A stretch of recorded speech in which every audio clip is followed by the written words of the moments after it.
ब्रह्ममुरारिसुरार्चितलिङ्गं निर्मलभासितशोभितलिङ्गम्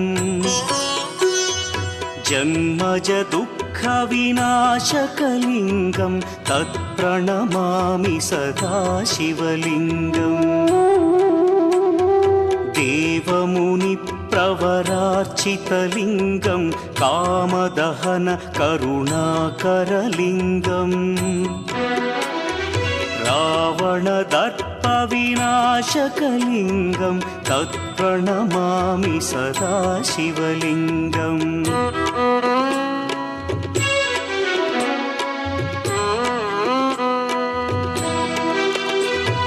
सर्वसुगन्धसुलेपितलिङ्गं बुद्धिविवर्धनकारणलिङ्गं सिद्धसुरासुरवन्द्यलिङ्गम्